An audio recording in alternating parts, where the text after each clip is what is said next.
مرحبا ويعطيكم ألف عافية. وصفتنا لليوم رح تكون السمبوسك بعجينة الباف بيستري، وصفة جدا لذيذة تحضر معنا بس ب10 دقايق ومن دون قلي. بالبداية عنا عجينة الباف بيستري منقطعها بهيدا الشكل، يطلع عنا شكل مثلث.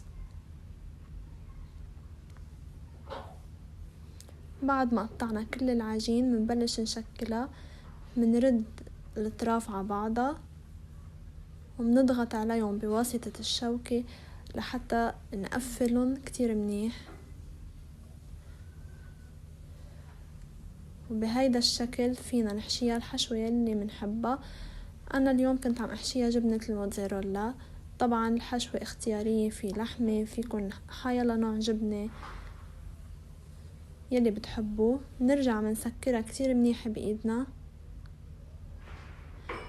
آخر شي بنختمها بالشوكة بهالشكل لحتى نتأكد انه ما بقى تفتح معنا وناخد شكل حلو. هيك منكون خلصناها، جدا سهلة. بعد ما عملنا الكمية كلياتها بدهنهم بالحليب،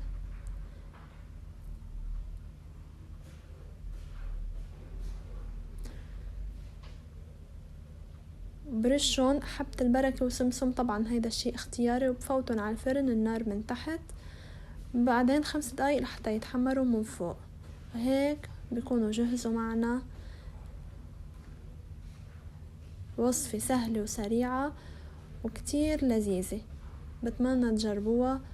إذا عجبتكم الوصفة وعجبكم الفيديو لا تنسونا من اللايك والاشتراك فضلا وليس أمرا. صحتين.